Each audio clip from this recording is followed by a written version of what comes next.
Hi everyone, welcome to Share Mind You, my YouTube channel. My name is Lillian. Welcome aboard for those of you who are new here. And for those of you who've always been here, always been watching my videos, thank you and welcome again. Today on my Dream Life series, I'm going to be talking about money mastery. So for you to be able to achieve your financial goal, you've got to be able to master your money, understand where your money goes, have the skills on board with you to take you through that journey of achieving your financial goal. The number one aspect around money mastery is budgeting. I do have a budget tool on Etsy. Feel free to go on Etsy and download it so you can use it. It's very simple, it's extendable, you can tailor it to all your needs.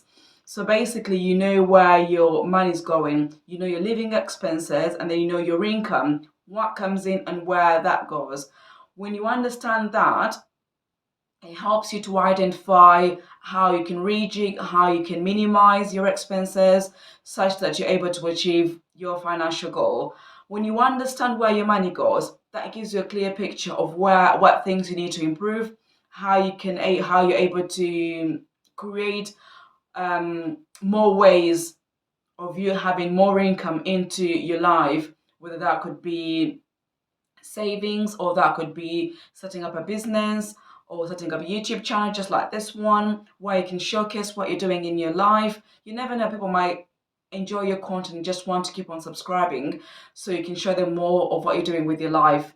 Now, aspect number two is saving. I am so big on saving, and I strongly urge anybody to have one way of saving their money. So you're saving up for a rainy day. And when I say saving, I mean saving up for a year, 5 year, 10 years, or even more. So I've been saving since I was 20. So I've got a savings, a stocks and shares account, which I use on a platform called Vanguard. There's so many platforms that you can use. There's eToro, there's Trading 212, AJ Bell, Hargreaves Lansdown. There's so many platforms here in the UK that you can use to save up for a rainy day, or try and invest, trying to build up that portfolio where you can have money working for you in your background, so you don't have to physically be there for this money to work for you. So there's some sort of passive income that you're having. Um, Another aspect around money mastery is saving up for an emergency fund. Now, an emergency fund is basically money that you could. The idea is, in my head, what I decided to do was, although I put that on paper, is saving up money to cover up for things that just so happen catastrophically, which just change your life drastically. For instance, it could be a flood, natural disasters, could be a fire. I know we have insurance, but insurance don't cover for natural disasters. So things of that nature. Not that I live in a flooded area or an area that's can potentially flood, but you never know. And then when your car breaks down, so I do drive, I've got a car. So when your car breaks down, you may have breakdown cover, but then you might need to be able to, so when the mechanic comes around and they say, oh, your battery needs changing. So it's having that money to cover up for things like that. So having an emergency fund enables you to be able to cover for these things, so you don't have to dip into your savings for them to use that money to cover up for things of that nature. So having an emergency fund. And the other thing is around emergency fund, my emergency fund covers for a year. My aim is for it to cover for 2+ years. The reason is, so let's say I was to lose my job or was unable to go back to work, how would I be able to live? So it should be able to cover your living expenses, and that way you're able to know how much you need to be saving for your emergency fund. So understanding all these things. So as you can see, when you know your budget, you know how much you need to live, then you know you're saving up for a longer time. And then your emergency fund, you're saving up for an emergency fund to cover your living expenses. So you would never know how much you're saving up for an emergency fund if you didn't know your living expenses. So when you have that number in mind, or you have that number written down, it helps you to understand how much you need to save, when to save up for it, and how you're going to be able to create all these channels so you can save up for an emergency fund. Another aspect around money mastery is paying off your debt. I know I do have a debt as well, and that is my mortgage. It's the only debt that I've got. Not that I've never been in debt, but I always plan of when I'm going to pay off my debt. So I do have credit cards, both for my business and for my personal use. And when I use that credit card, I pay it off at the end of my term. I think it's 52 days, or every month. Basically, I'll be paying off the following month.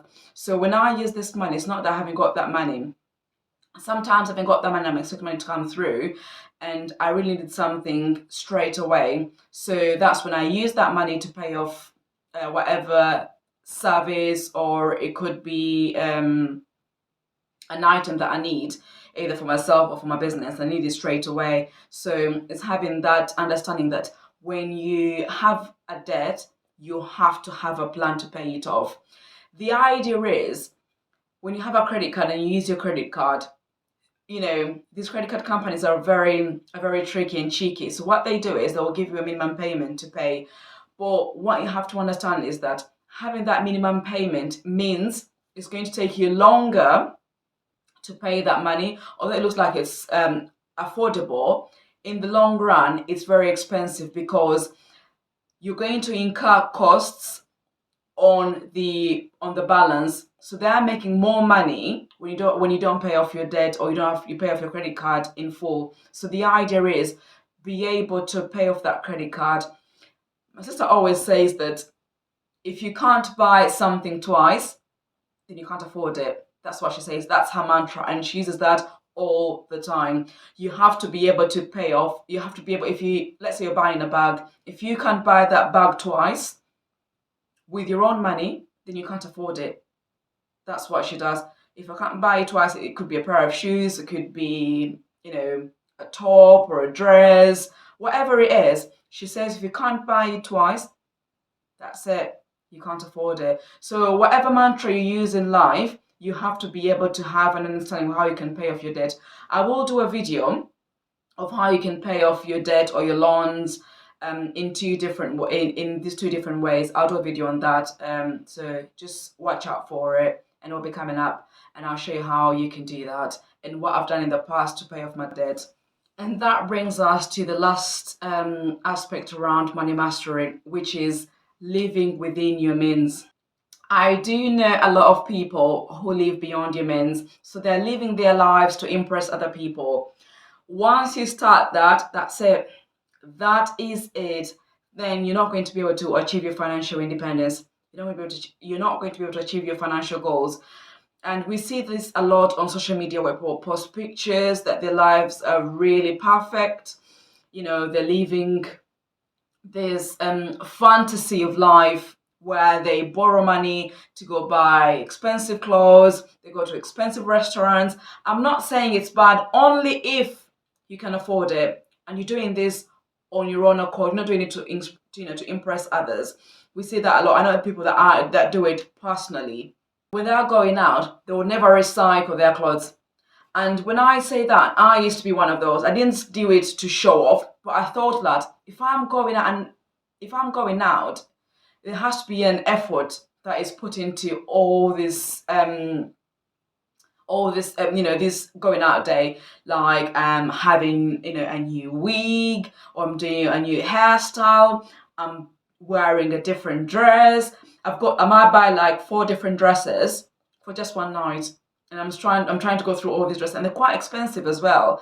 And then you're going through all the different shoes, and then the clutches or the bags you're going to be carrying.